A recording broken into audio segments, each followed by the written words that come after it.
reading in John this morning, and early in John, John 2, they're at a wedding. He's at a wedding with his disciples, and it says his mother Mary. And what happens at this wedding? But they run out of wine. And I don't know if you've ever been in one of those situations where you're at a event and they run out of wine, and things kind of the night kind of quickly comes to an end when the spirits are gone, if you will. The alcoholic beverages are no longer available. It's time to go home, as the song used to say.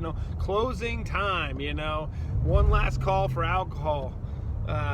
You ain't got to go home, but you can't stay here, right? So that's kind of what's going on here. And Mary says to Jesus, like, look, they're out of wine.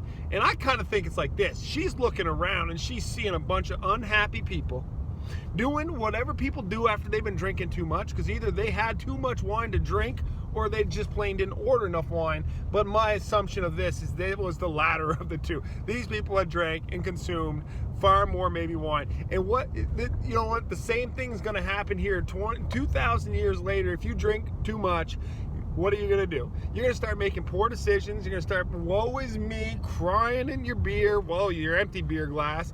What else are you going to be doing? Maybe getting into a fight, or maybe snuggling up next to somebody that you shouldn't be snuggling up against, right? So I think this is what she's witnessing. She is seeing, people acting like fools, doing things they shouldn't have. And she turns to Jesus and says, these people are out of wine. And Jesus is like, so, what do you want me to do? And I'm thinking Jesus is like, probably like, let's leave. He's probably thinking that, but he doesn't, right? Instead, he says, what do you want me to do? My time hasn't come yet. I can't offer these people up the living water yet. I can't offer them up, anything yet. But listen, what's he do? He actually takes the empty barrels. I can't remember if it's 5 or 6 empty barrels, and says he has the servant go fill them. Go fill these things up with water, right? And he says they're full right to the top. And then the server brings, and then it says he makes it into wine, or I don't know what word, I can't remember what word he used, whether it transforms it or turns it into wine, I think is what it reads, right? It reads turns it into wine. So listen, if you have studied or looked through or read anything about Jesus Christ, you know the way he feels about alcoholic beverages. He is not. I don't think he ever takes it lightly. And in fact, most of the time, it's like, don't do this. Don't be drunken. Don't be out of control of your mind. Don't use anything, drink anything, or do anything that's going to, get you so you're not in a good headspace, so you can't make good decisions. Jesus is all about us being able to manage our thoughts, take every thought captive, and you can't do that when you're inebriated, whether you're high or drunk or whatever. Your decision making starts to fall apart, doesn't it? So I think in this moment, he turns this into wine. So it says, and then the server takes it to the host, and the host is like, man, what we normally do, generally what people do is they serve all the good wine, and they save the bad wine for once people have consumed their fair share and then some, right? They don't know the difference between what was good wine made with good grapes, made with a proper fermenting, and maybe the wine, and then they start serving. They start tricking them, right? They start doing things, and they're gonna just kind of toss in some, because it doesn't really matter at that point when it comes to consuming alcohol. And he says, but you are serving the good wine. Listen, I think this is like this. The good wine he's talking about is this. When the Roman soldiers used to come in and they would take over an area, they would come in and they would be like, good news, guess what? You're under Roman law now. The Romans have taken over your city. Good news. This is good news. This is what they're telling them. This is good news. And then Jesus comes along and Jesus proclaims, no, I am the good news. Good news, right? And that is the kind of good wine. I think that's the good that we're talking about here. The good news. That's the good we're speaking of. Now, I am not in any way, I don't know Greek and I don't know Hebrew, and I haven't looked this up, and so I may very well be wrong. But here's what I'm thinking.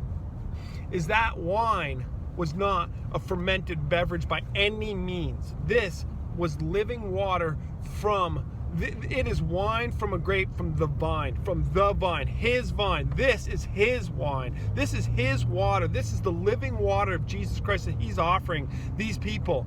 Because I think he'd seen where they were at, and listen, here's what I know. I was an alcoholic, and when I would say, how would I know what time it was to go to bed? When the beer was gone, it was bedtime. There was nothing else to look forward to once the beer was gone. When I was using drugs, listen, you know what I would say? And I said it so often, people got tired of hearing it. Listen, it's always going to be gone. No matter how much drugs I get, no matter how much I get, it's always gone. And I said this repeatedly as an addict. And I assure you, those words came out of my mouth far too often. It's always going to be gone. This water, this wine in which he turned the water into, is living water. It will never run out. Like we talked about yesterday, cast your nets on the other side of the boat. This is what he's saying. And you know what? One of the sad parts of this story is we have no idea how many people that were at this wedding who didn't drink of the wine, who refused to drink of the wine, who instead went home within their drunken stupor or their unhappy hearts and just missed the opportunity to drink from this living water, from his water, from the wine, the wine from the vine, his vine, right? So I just want to encourage us today. Listen, the alcohol is always going to run out. The drugs are always going to be gone.